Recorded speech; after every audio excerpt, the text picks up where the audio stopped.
Après un jour de grève, une reprise timide a été observée depuis hier à la mairie d'Abobo. Le vivrier était à l'honneur le temps d'un week-end à Biankuma et la présence militaire française permanente en Afrique se résumera à 2 bases, au Gabon et à Djibouti.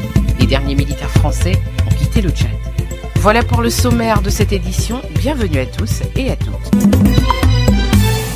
Après la fermeture de plusieurs bureaux le mercredi 29 janvier à la mairie d'Abobo en raison de la grève des collectivités, le travail a repris le jeudi 30 au matin dans certains services. Le service mariage a notamment fonctionné normalement avec la célébration de plusieurs unions. Le chef du service mariage ainsi qu'un agent municipal ont expliqué les circonstances de cette reprise. On a décidé de faire la grève.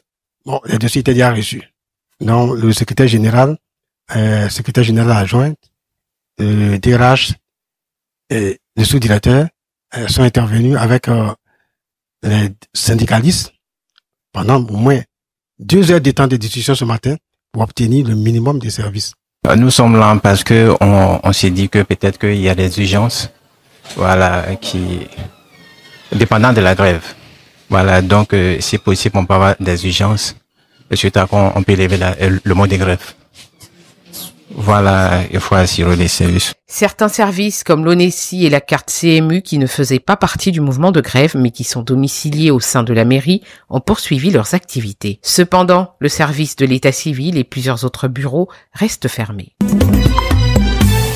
Pendant plus d'une semaine, les étudiants des universités publiques et privées sont invités à participer à une campagne de don de sang, à bénéficier d'un bilan de santé et à s'enrôler pour l'obtention de leur carte nationale d'identité. Pour certains, cette initiative représente un véritable soulagement leur permettant d'accomplir ces démarches essentielles en un seul lieu. C'est vraiment une opportunité pour nous parce que si on doit faire les réclamations dans les centres, on a l'habitude d'aller là, on voit que le processus est très lent. Souvent, on n'a pas nos cartes qui sont délivrées.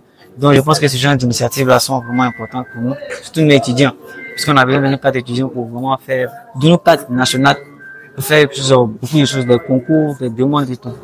Organisé par le Centre régional des œuvres universitaires Abidjan 1, sous l'égide du ministère de l'Enseignement supérieur et de la Recherche scientifique, cette initiative a pour objectif de faciliter l'accès aux soins et aux services administratifs tout en encourageant un élan de solidarité à travers le don de sang. Le Centre national de transfusion sanguine qui rend aujourd'hui l'université en institution citoyenne a l'effet d'apporter le concours des étudiants à la solidarité nationale pour améliorer le stock en banque de sang, permet de diagnostiquer au plus tôt nos étudiants et de leur présenter des accompagnements nécessaires à l'effet qu'ils se portent bien et pouvoir avoir des résultats académiques très satisfaisants. Le directeur du CRU A1, Mamadou Soro, a également annoncé de nombreux projets à venir, tels que la construction de 2 bâtiments de 500 lits et l'ouverture d'un supermarché pour améliorer le quotidien des étudiants. Les acteurs du vivrier du département de Biankuma se sont retrouvés le 25 janvier dernier au chef-lieu du dit département pour fêter la journée dédiée aux vivriers avec plusieurs articulations. Heureuse du pari atteint, l'initiatrice de cette journée a exprimé les besoins de ce secteur aux autorités présentes. Nous avons besoin évidemment de leur aide pour nous appuyer vraiment dans nos secteurs vivriers. Et aussi, nous voulons lancer appel au président de la République, son Excellence Alassane Ouattara, pour vraiment penser à nous, les femmes de Biankuma. Camions, des remorques, des Kia et des outils de transformation. Nous avons aussi besoin de marchés gros. Marchés gros et pots secs.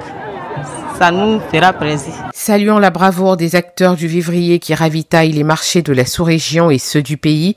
Les cadres ont promis tout mettre en œuvre pour propulser ce secteur. Ce que vous avez vu aujourd'hui ici, vous avez vu les fils de Biankuma, cadres, élus, vraiment se retrouver autour de nos sœurs, nos filles et nos sœurs du secteur vivrier est la preuve palpable de ce que la cohésion est une réalité.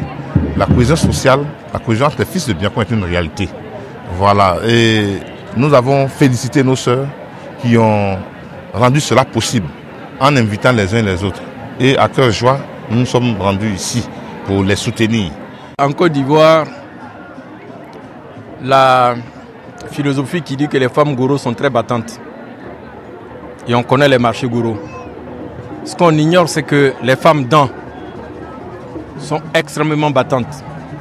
Elles sont dans différents secteurs d'activité et le secteur prépondérant, c'est le vivrier.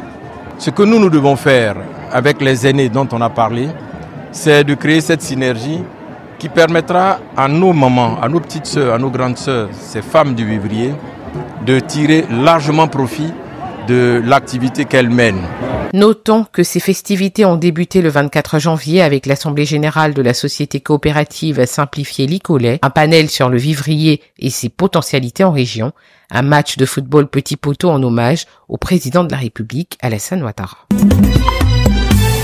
Et hors de nos frontières, l'état-major de l'armée tchadienne a annoncé le jeudi 30 janvier au matin la rétrocession de la base d'Adji Kosei à N'Djamena. 180 derniers militaires ont quitté le sol tchadien dans la journée. Le général Daoud, chef d'état-major des armées, et le général Pascal Iani, responsable du commandement pour l'Afrique de l'armée française, ont officié la cérémonie marquant la rétrocession de la dernière base militaire française au Tchad. Cela marque la fin de la présence militaire française dans le pays, conformément aux souhaits des autorités tchadiennes.